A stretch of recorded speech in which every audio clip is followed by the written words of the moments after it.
Bem-vindos, alunos da disciplina de Cirurgia Bucomaxilofacial 1.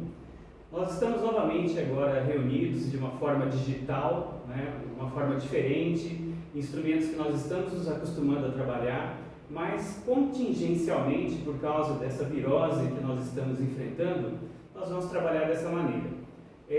Hoje, especialmente, nós estamos aqui para fazer uma breve revisão do conteúdo que nós interrompemos, justamente quando tivemos que sair de cena, de maneira presencial. E o assunto é exatamente sobre as soluções anestésicas e seu uso clínico atual. É um conteúdo extremamente importante, ele está disponível em livros que a gente vai mostrar o principal deles para vocês no final da aula, tá? Mas nós teremos a oportunidade de nos encontrarmos de forma online, em videoconferência, de maneira oportuna. Entretanto, o que primeiro nós gostaríamos que vocês fizessem é justamente verificar esse vídeo, assisti-lo, para anotar as dúvidas e volto a insistir, é um conteúdo que é muito resumido. O ideal seria juntar este vídeo com os capítulos do livro que nós vamos dar como referência, ok? Então, vamos iniciar o nosso assunto de hoje. E como eu comentei com vocês, o assunto é justamente, vamos ligar aqui, os anestésicos e o seu uso na odontologia clínica atual. Muito bem, eu sempre comento que a odontologia é uma profissão que não é das mais fáceis, a gente tem um estigma e ele é histórico. Essas imagens que vocês verão, elas vão confirmar o que eu estou falando. Nós temos cotidianamente lidar com a dor, Nós vemos aí uma escultura francesa do século XVI que mostra exatamente o desconforto que uma pessoa sente quando está sentindo dor de origem dentária. A escultura representando o inferno, a gente associa muito bem a intensidade da dor com o desconforto que o paciente está passando. Então a dor é um sintoma que nós lidamos cotidianamente. O medo também é muito comum. Nós encontramos diversos pacientes com um afastamento do tratamento dentário justamente pelo seu temor de fazê-lo. Provavelmente isso tem uma relação bastante histórica também. Diferentemente da medicina, onde os pensadores gregos fizeram a sua evolução, a odontologia teve o seu desenvolvimento com pessoas que eram essencialmente práticas, eram ferreiros, ourives, eram pessoas que aprendiam o ofício, e o ofício naquela época, como vocês estão vendo aqui no século XV, uma imagem noturna de um indivíduo fazendo uma extração dentária sob o olhar atônito de algumas pessoas no entorno.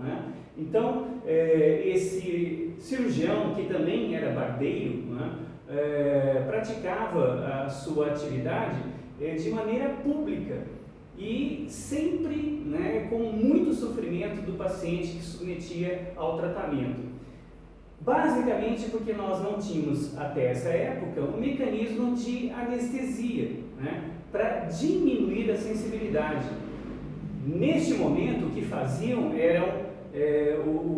os práticos eram dar bebida alcoólica para os pacientes, fazê-los embriagar-se para depois submeter o tratamento de extração, que basicamente era o que era disponível na época. Os melhores cirurgiões serviam os reis, as rainhas. E por que eles eram melhores? Porque faziam o tratamento de maneira mais rápida possível. Outra imagem que eu gostaria de mostrar para vocês, a ansiedade. É interessante como as pessoas se comportam de maneira diferente na sala de um médico e de dentista. No dentista elas ficam muito mais ansiosas, com certeza. E esse boneco eu ganhei de uma paciente da feira de Caruaru, um boneco da feira de Caruaru que representa as várias profissões. E eu fiquei impressionado como o artista representava a nossa. Observem um dentista com o pé no peito do paciente fazendo uma extração dentária. E eu tive a curiosidade de perguntar para a minha paciente como eram representadas as outras profissões. E ela me disse que essas profissões eram retratadas de maneira bastante correta, né? O engenheiro com a régua de cálculo, o advogado com as leis, né? Com as quais ele trabalha, o juiz com a balança da justiça, mas o dentista com esta representação que nós estamos vendo aí. Isso veio a comprovar que realmente nós temos que lidar com essa tríade: dor, ansiedade, medo, e uma maneira de nós controlarmos isso é, primeiramente, oferecer confiança ao nosso paciente. Isso com o tempo a gente aprende como fazer, mas principalmente oferecer a ele um tratamento indolor, né, ou menos desconfortável possível. E aí entra o estudo das soluções anestésicas e a anestesiologia em si, as técnicas de anestesia. Na verdade, a anestesia local hoje é uma rotina, mas há 2 séculos atrás não era, né? Como eu comentei com vocês, a maioria dos tratamentos era feita à base de solução alcoólica e embriaguez do nosso paciente.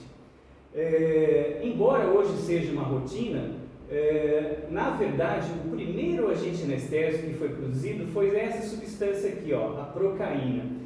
E a gente percebe pelo sufixo, né, que ela foi desenvolvida, sim, a partir da cocaína. Aliás, antes dessa época, 1904 para trás, ela era usada, a cocaína, como uma substância anestésica injetável, mas ela tinha muitos efeitos colaterais, muitos efeitos indesejáveis, e preocupado com isso, este farmacêutico alemão, Reinhold, começou a trabalhar a cocaína em laboratório, até que ele desenvolveu essa substância a qual ele deu o nome de procaína, que não tinha os mesmos efeitos colaterais da cocaína. Porém, né, o seu uso ficou muito restrito, porque ela durava muito pouco, ela tinha um efeito anestésico muito superficial. Porém, foi realmente o primeiro agente anestésico desenvolvido pelo homem, sintético em laboratório, e a partir dela se desenvolveu as várias substâncias que nós temos à nossa disposição nos dias de hoje. É lógico que, além da própria solução anestésica, as técnicas anestésicas também foram muito bem desenvolvidas. Então, o dentista ele tem que praticar muito bem as técnicas de anestesia, mas também é tão importante reconhecer os melhores produtos anestésicos para determinadas situações que nós podemos oferecer ao nosso paciente, ok? Muito bem. Falando nisso, quando nós vamos numa dental, né, e pedimos para o vendedor, olha, eu queria uma solução anestésica, um anestésico, a primeira pergunta que ele vai fazer: qual? E aí, quando ele nos mostra a infinidade de soluções anestésicas, marcas comerciais, às vezes nós nos confundimos realmente. Mas a boa notícia é a seguinte: nós temos cerca de meia dúzia de soluções anestésicas, né, quando se refere ao sal anestésico e ao vasoconstritor. E essas soluções, elas são misturadas entre si para dar nomes comerciais diferentes. À medida que você conhece exatamente o sal anestésico, as suas propriedades e o vasoconstritor que pode estar associado a ele, normalmente você vai saber exatamente para que serve determinada solução. E este basicamente é o nosso objetivo de hoje, ok? Mas o que seria exatamente uma solução anestésica? Resumidamente, eu poderia falar que é uma substância química. É uma química. E qual o seu objetivo ou como ela age? Ela age impedindo a geração ou a condução de impulso nervoso. A geração, quando ela é aplicada exatamente no local onde está ocorrendo o estímulo. Por exemplo, se eu aplico uma pomada anestésica na mucosa bucal, eu vou prevenir que aquele estímulo seja gerado, pelo menos superficialmente. Entretanto, quando eu uso um anestésico de maneira injetável, o estímulo está sendo formado, ele está sendo conduzido por uma rede nervosa, mas naquele momento onde existe a solução anestésica injetada, se interrompe o fluxo, a condução desse impulso, não chegando a mensagem até o ambiente cerebral. Ou seja, o indivíduo então não sente dor em função da substância química anestésica que nós estamos usando. É bom que você saiba que nós temos basicamente 2 tipos de fibras nervosas. Vocês sabem que as fibras nervosas são os responsáveis, os elementos celulares responsáveis pela condução do impulso nervoso. Fazendo uma analogia bem grosseira, eu poderia considerar uma fibra nervosa que se une umas às outras, eu poderia considerar como se fosse um fio elétrico. Basicamente, eu poderia também dizer que 10% das nossas fibras nervosas são fibras chamadas desmielinizadas, que não têm uma capa de cobertura sobre elas de proteção. Entretanto, 90% das nossas fibras nervosas possuem uma capa de mielina fazendo a cobertura. Então seria aquele plástico que envolve o fio elétrico. 90% das nossas fibras nervosas é exatamente assim. Acontece que essa capa não é contínua. De tempos em tempos ela é interrompida e expõe a célula diretamente ao ambiente externo. Muito bem, como é que é a condução nervosa numa fibra desmielinizada? É uma condução contínua. O impulso nervoso formado, ele caminha de maneira contínua na fibra desmielinizada. 10% das nossas fibras nervosas. Entretanto, nas fibras mielinizadas, que têm a capa de produção de mielina, esse impulso nervoso corre de maneira saltatória justamente nestas regiões de fibra nervosa exposta, chamada nós de Ranvier, onde a fibra se encontra com o meio externo. Eu coloquei esse momento aqui, esses 8 milímetros, porque clinicamente ele é muito importante. Eu tenho que fazer com que uma fibra nervosa tenha contato com a solução anestésica pelo menos numa distância de 8 milímetros sobre ela. Por quê? Menos do que isso, se eu tiver uma solução anestésica em contato com uma fibra nervosa numa extensão menor do que 8 milímetros, o impulso nervoso gerado sai dessa região e o paciente continua sentindo dor. Isso significa dizer que eu preciso ter uma técnica anestésica adequada, fazendo com que a solução anestésica atinja essa fibra nervosa em pelo menos 8 milímetros da sua extensão. Ou seja, não tenham medo de aproximar bem próximo à agulha do nervo que eu quero anestesiar, ok? Muito bem. Essa figura é muito representativa, ela pode nos explicar exatamente como é que se forma o impulso nervoso, nos explica também como acontece a ação do agente anestésico fazendo um bloqueio desse impulso, ok? Imaginem aqui a fibra, um segmento da fibra nervosa. Imaginem aqui o meio externo, ela, e o meio interno. A fibra nervosa, a membrana da fibra nervosa, basicamente é uma camada bipolar lipídica e que de tempos em tempos existe um orifício de comunicação entre o meio externo e o meio interno. Esses orifícios são chamados de canais da membrana ou canais iônicos. Numa condição de repouso, ou seja, eu estou tranquilo em casa, sem nada me incomodando, sem dor de dente, absolutamente tranquilo, eu tenho uma quantidade iônica no meio externo e uma quantidade de íons no meio interno.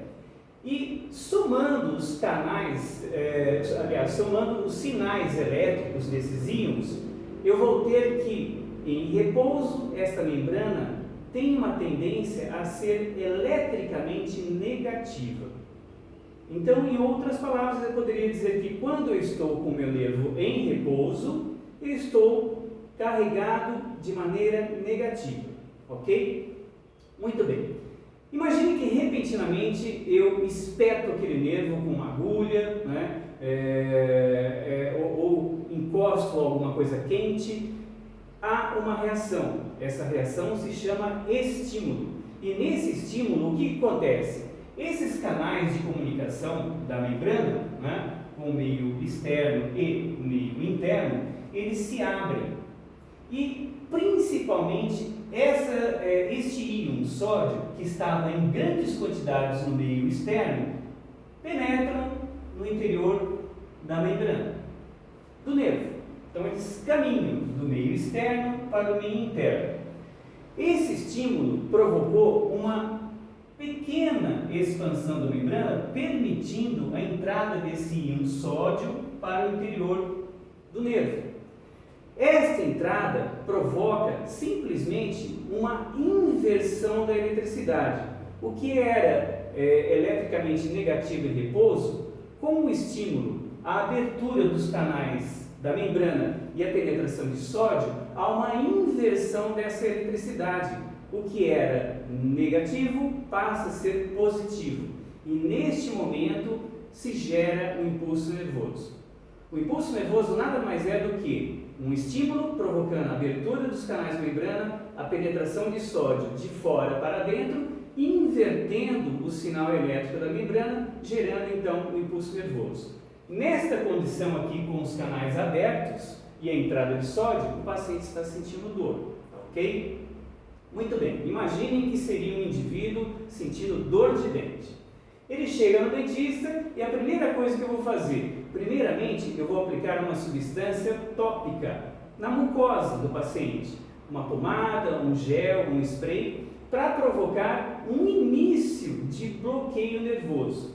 Naquele local onde eu vou penetrar a minha agulha, eu aplico um agente anestésico de uso tópico. Esse agente anestésico de uso tópico, normalmente, ele só tem uma forma ativa de ação, é a sua forma natural, tá?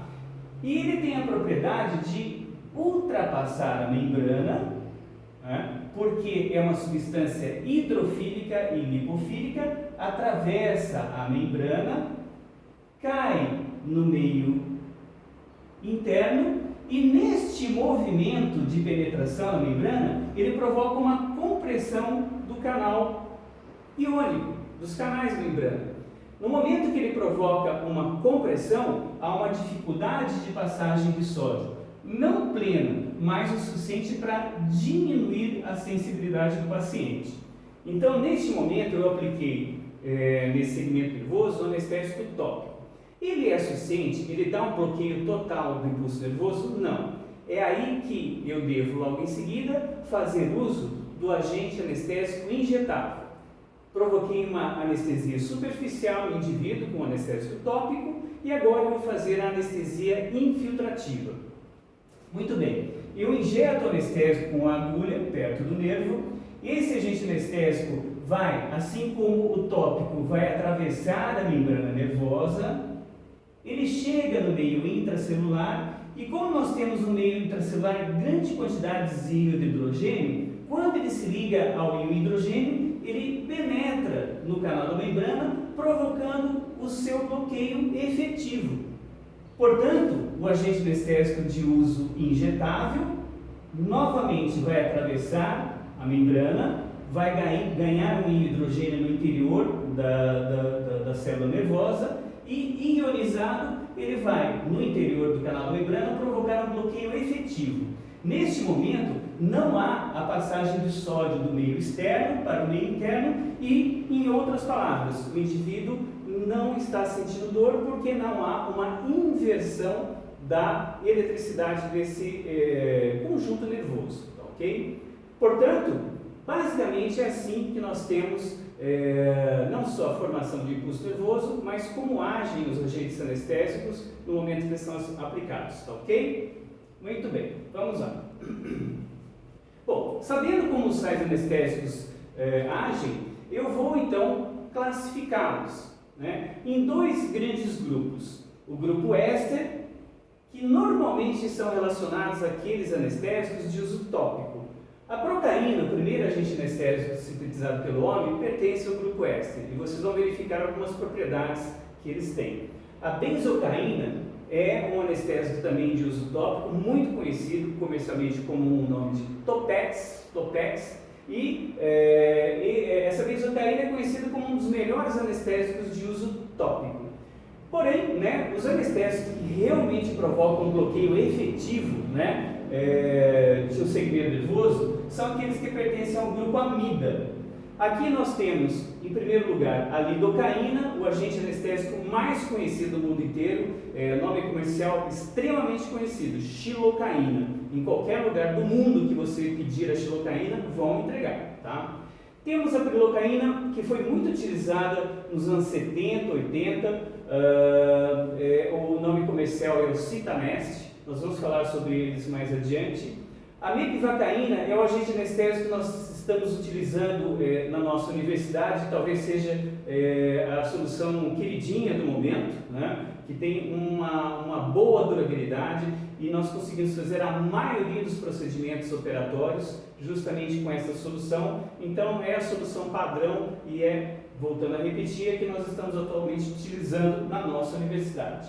Temos a bupivacaína, uma substância que tem a propriedade de dar uma longa duração. Então nós temos, com uma única infiltração, o paciente pode ficar anestesiado cerca de 2, 3, às vezes até 4 horas. Né? A articaína tem alguma semelhança com a mepivacaína, né, em termos de propriedades, que nós ainda vamos falar sobre elas. Porém, eu poderia dizer que foi o último agente anestésico em comercialização, né, pelas indústrias.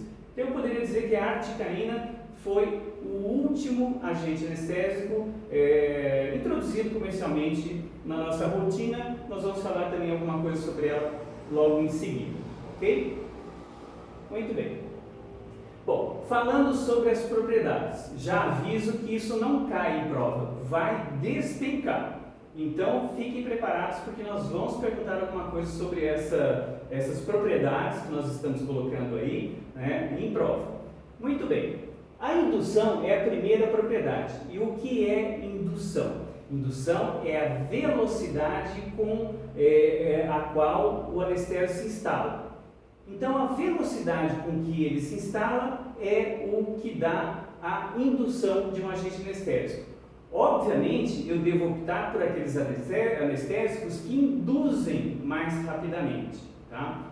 E do que depende basicamente a indução? Eu diria que essencialmente depende do pH do meio. Quanto mais próximo ao fisiológico, ou seja, se aquele meio não está inflamado, né, eu tenho uma indução mais rápida. E quanto mais próximo o pH da qualidade de concentração iônica do próprio agente anestésico, quando você tem uma proximidade entre pH e a ionicidade do agente anestésico, mais rápida vai ser a instalação. Assim, eu poderia colocar em 3 grandes grupos, em termos de velocidade de instalação, os meus agentes anestésicos. A mepivacaína, a prilocaína, articaína, lidocaína e etilocaína têm uma indução que varia entre 2 a 4 minutos. Ou seja, eu injeto o agente anestésico, cerca de 2 a 4 minutos eu posso trabalhar operatoriamente nesse paciente.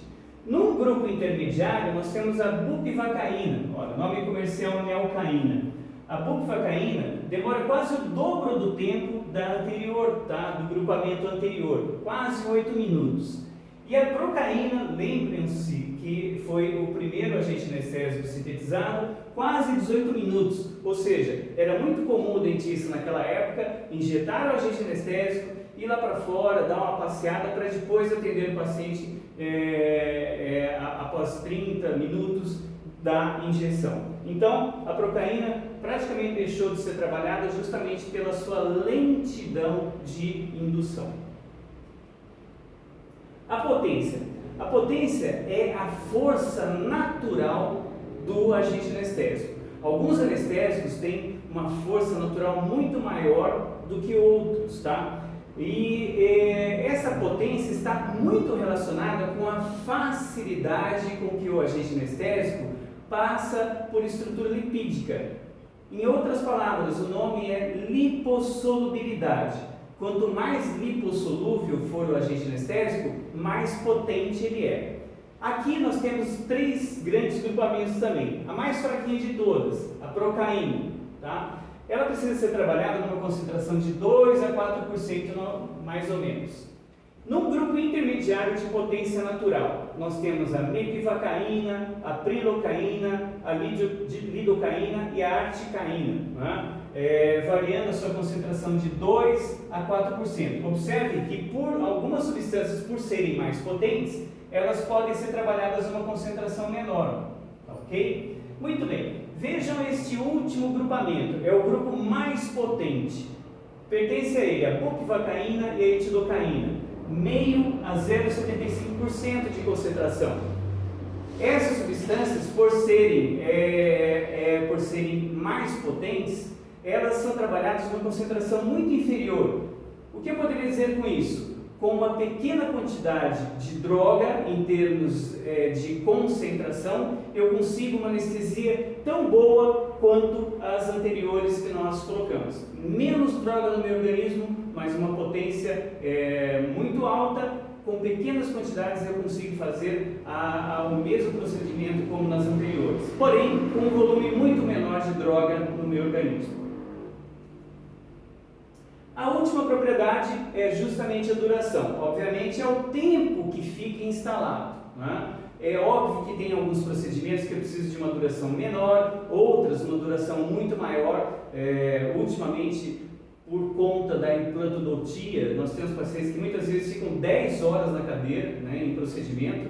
Então, eu tenho que saber o agente anestésico, reconhecer o agente anestésico, que me dá um tempo maior de trabalho, principalmente nesses casos. Assim como em outras situações, eu tenho pacientes que chegam com dentes descidos, esfoliando, né? Pequenas quantidades de anestésico de curta duração, eu consigo fazer um procedimento de alguns segundos apenas, tá ok? Então, saber a respeito da duração é importante. Do que depende a duração? A duração depende justamente da força química com que o agente se liga ao canal da membrana. Quanto mais tempo ele fica quimicamente ligado à membrana, mais duradoura vai ser a anestesia. Aqui eu tenho 3 grandes grupos também. A procaína, né, com uma duração muito menor, né, também este foi o motivo dela não estar sendo comercializada agora para uso odontológico. Tem um grupo intermediário, ao qual pertence a prilocaína, lidocaína, mepivacaína e articaína, variando de 90 até 300 minutos, um tempo excelente para a gente trabalhar na grande maioria dos procedimentos odontológicos, e um grupamento que tem longa duração. Aí eu posso deixar reservado pelas cirurgias mais longas, né, que eu preciso de uma anestesia mais longa, né, e a ele pertence a bupivacaína e a etilocaína. Vejam, até dobro o tempo do grupamento anterior, né? Portanto, né, no quesito duração, eu tenho uma propriedade específica para procedimentos de curta ou de longa duração. Muito bem. Bom, o que fazer quando eu estou fazendo uma cirurgia, né, estou realizando uma cirurgia e de repente o paciente começa a sentir dor? Basicamente, eu poderia dizer que eu devo reinjetar o agente anestésico. E posso afirmar que na grande maioria das vezes o anestésico funciona novamente. Então ele estava enfraquecendo, né? Por quê? Porque à medida que eu faço a injeção do anestésico perto de um segmento nervoso, o segmento nervoso basicamente lipídico e o anestésico tendo afinidade à estrutura lipídica, ele se difunde, chega até o segmento nervoso, provoca a sua anestesia e eu faço o procedimento. Com o passar do tempo, esse agente anestésico deixa o segmento nervoso, retorna à porção externa, onde ele é absorvido por vasos sanguíneos, por vasos linfáticos e deixa de fazer o efeito do agente anestésico. Aqui eu até coloco uma coisa bem interessante. Vocês vão notar que em algumas situações, se eu relacionar esse feixe nervoso com o nervo alveolar inferior, né, eu vou observar que quando eu pratico anestesia muito distante do segmento nervoso do alveolar inferior, com grande dificuldade, apenas as fibras periféricas são atingidas. E as fibras periféricas são aquelas que inervam o tecido mole. Então o paciente vai me relatar que está com o lábio adormecido, com a pele do mento adormecida, né? Mas quando eu vou mexer no dente, o paciente sente dor. O que houve aí? Erro técnico. Com certeza, o agente anestésico foi depositado muito distante, só as fibras mais periféricas foram atingidas e as centrais não. Então, volto a insistir, é necessário que o agente anestésico atinja todo o feixe nervoso para eu conseguir uma anestesia bastante profunda, tá ok? Então, retomando o assunto, eu disse que na maioria das vezes quando o paciente volta a sentir dor no procedimento, eu devo reinjetar o anestésico, fazendo com que todo o segmento nervoso seja novamente atingido pela solução. Porém, existe um fenômeno, né, que pode acontecer, não é comum, raro, né, mas pode acontecer, principalmente em procedimentos cirúrgicos, onde na cirurgia eu provoco edema, hemorragias, formação de quadro, exsudação, ou seja, sair líquido plasmático para o meio externo com uma grande quantidade de sódio, pH ácido também em função do trauma cirúrgico. Essas situações dificultam a reinstalação da anestesia. E o que acontece? O paciente novamente começa a sentir dor, né? Mesmo com o anestésico reinjetado. Né? Isso chama-se taquifilaxia, ou seja, a substância química não consegue agir novamente no organismo. Tá? Porém, isso é raro, né? Comigo aconteceu 3 ou 4 vezes e infelizmente quando ele está instalada, pelo fato do anestésico não estar mais agindo, eu preciso interromper o procedimento e reagendar o paciente para